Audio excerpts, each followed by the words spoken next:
So the law of attraction is everywhere, like an atmosphere, a pulsing, responsive atmosphere.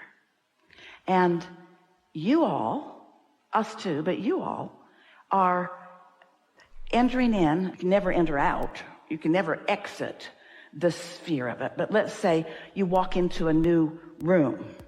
And when you walk in, you've walked into this atmosphere, an atmosphere that always exists. But each atmosphere you walk into, each room you walk into, is responding to the components of that. Esther's been trying to find a way. She says, it's like I'm a bag of marbles and you're a bag of marbles. We're all a bag of metal marbles. And the law of attraction is responding to the marbles, the magnetic marbles. So if something just happened and I'm really upset and I'm really mad at somebody and really feeling like a victim, that marble or those marbles, sometimes it's more than one, are really active in me when I walk into the room. And there's 1,000 people in the room, and some of them feel the same way. The law of attraction makes that your experience. So you leave the room and you say, everybody in that room feels just like I do. Because you only have access to what's a vibrational match to you. So this law of attraction atmosphere is responding to what you've been practicing, what you've got going, what's going on with you. So it looks like this particular thing is happening, and it is. You're not wrong. But you got to understand why it's happening, because the assumption that somebody else is gaining control is absolutely not what's happening. You're just using them as your excuse to not have your own control. Esther has said to us, Abraham, if you say that to me one more time, why is it always about me? Why is it always about what I'm doing? Why can't you just for a minute say, they could be different? So we say, they could be different. They could be different. And then we say, and a lot of them are different, but you can't find them when you feel like that. It's easier to observe than to think. That's why we teach meditation. It's easier to quiet your mind than to be looking at something and say, I think I'll look over there. Jesus said, turn the other cheek. But it's not an easy thing to do if there's a lot of momentum going. So if you're able to quiet your mind, you stop thought. When you stop thought, then you got a different bag of marbles. Then things that you care about, that you want, you have better access to. We want to tell you something about your inner being. So your inner being has complete awareness of all of that. The only difference between the physical part of you, and not always, but the only part really worth mentioning here, is that your inner being never pushes against any of them, while you do. So you use them as your reason to not connect with your power, which makes you even badder at them. There they are behaving like that, and here I am looking at them behaving like that, and here I am pushing against that behavior which I do not like, as if I think I should get to decide what parts of the diversity stay and what parts of diversity go.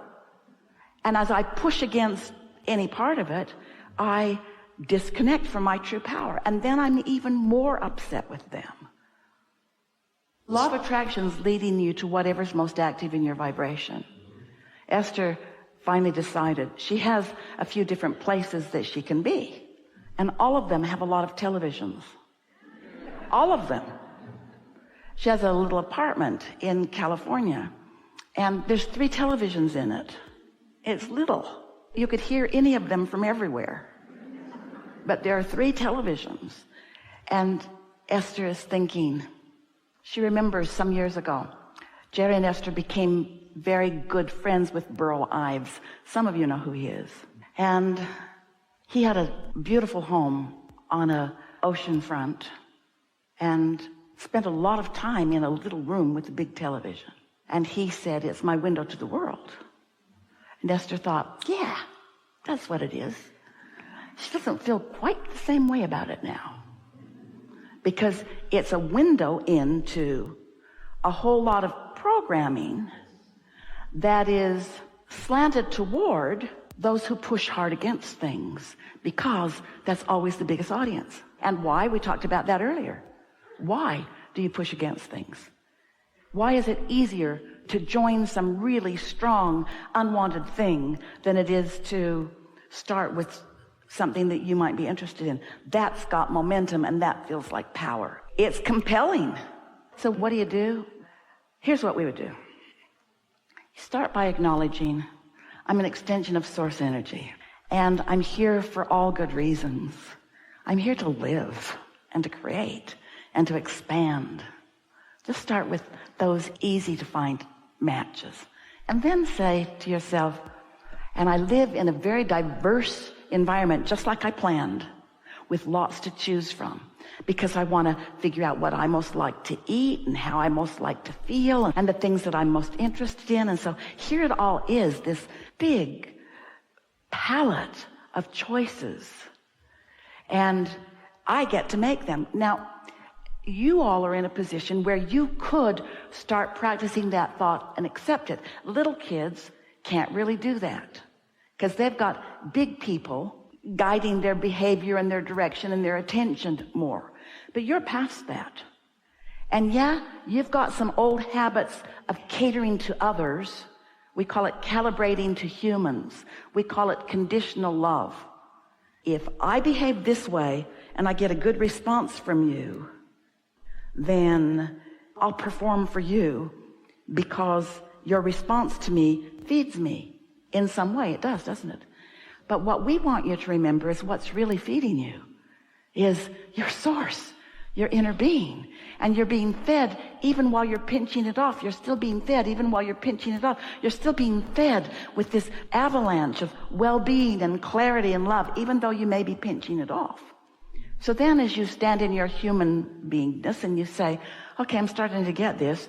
I have a large perspective, and the way I feel is my indication of how allowing or resistant I am to that perspective, so that you decide that you're going to start calibrating more to what feels good, and then you start noticing immediately the results of that calibration. Then that may be more compelling to you for a while.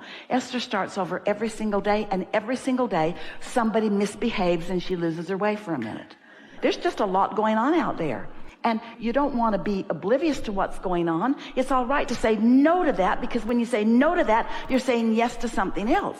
But you've got to turn your attention to the yes part faster than ever before, because the no part has a lot of momentum going, and it will make you OCD.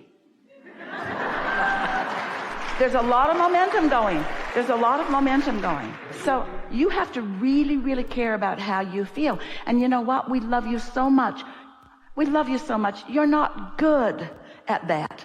You're not good at doing what makes you feel good. You feel guilty when you feel good. Somebody will say, what are you doing today? And Esther will say, I'm working really hard. I'm really working hard. I'm working really hard, because she feels guilty that she spent the whole morning watching birds. What you been doing? Nothing. Going down my list, checking things off, doing all the things I'm supposed to do. Good thing there's no cameras on her, because she's following her bliss big time. She's coming to the place where she's doing what feels best to her. And she wants that for everybody up close to her and at a distance from her. She wants more people to do that. But most of you are very disciplined about doing what you're supposed to do rather than what feels good, because most of you have forgotten. You've lost track of the leverage and power that comes with alignment. Get into alignment and then get into alignment and then get into alignment, and then go do your work and find all the matches in the work that you're doing. Most humans are living conditional lives where if they see something that makes them feel good, then they support that. If they feel something that makes them feel bad, then they push hard against it. But when you say yes to wanted, you attract it. When you say no to unwanted, you attract that too. So unconditional living is, rather than trying to think your way through it, try to feel your way through it and decide that feeling good is what matters most. We'll talk about some of those easy matches, easy ways to tune into who you really are. You do not need to worry that people who are having a hard time are going to disrupt in any big way what's going on this planet. Because the well-being is what is dominant. And you can look at this place and this place and this place and this place, and we're not calling out one religion. We're not calling out one political party. We're not calling out one philosophy. We're not calling out one person over another. We're saying your diversity is a good thing, but you do yourselves a disadvantage when you're saying it's your fault. Because when it's your fault, you're disallowing everything that you want and blaming that. So let's end on this note. We're speaking from your perspective. I like that I'm here in this physical body because I sense that I had a strong reason for coming. And I think my timing was particularly good because there's a whole lot going on and I'm interested in things that are going on. I like action. I like motion. I like people, places, and things. And I like how, as we come together in infinite combinations of people, just think about a person and the depth and breadth of the possibility in a person. And now think about all of the persons and all of the depths and breadths of possibilities in all of the persons. Think about how they came in and why they came in and what they're looking for and what they like and how life has touched them and what they've decided. Think about what their vortex is like. And even more, think about all of the people that are in their vortex because they know them. Even more, think about all the vortices and all of the energy that's been amassed on behalf of just the current, present, now population on planet Earth. Think about what's being summoned for all of us. Think about the experiences that we get to have as we move around the different places, the experiences. Oh, there's so many places to be on this planet. So much variety. A place has more than just something that you can see or something that you can smell. It's got a vibrational habit already. There's a culture there. There's a momentum there. There is a vibrational balance there. There are opportunities that are in the ethers that I get to witness unfolding.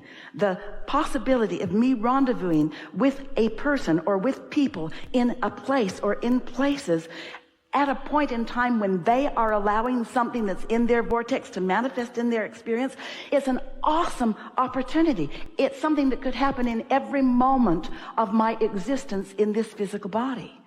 My ability to rendezvous with the wholeness of who someone is my dominant quest. Because I know that there's lots of people rattling around, and I know that they're in various stages of alignment with who they are, but I also know that each and every one of them has an inner being, and each and every one of their inner beings has been gathering cooperative components, and that there are so many people on the brink of something in a moment in time that's just going to knock their socks off, and there's a really strong possibility that I might be there to witness it too, because I'm a vibrational match to that too. I'm not going to spend too much time trying to orchestrate when we rendezvous or how it unfolds. I trust that the law of attraction is doing exactly what the law of attraction does, always making it precise and accurate. And so it's my dominant intent as I move through all of these people and places and things and opportunities and experiences. It's my dominant intent as often as I can to be sure that I am tuned in, tapped in, turned on to all that I am, because I don't want to miss any of it. I don't want to miss one rendezvous with one person in one place having one experience. I want to be aware of it. I want to be present in this moment. I want to be fully present, and I want to embrace them and applaud them and support them and win with them. Co-creation at its best is my desire for this physical life experience.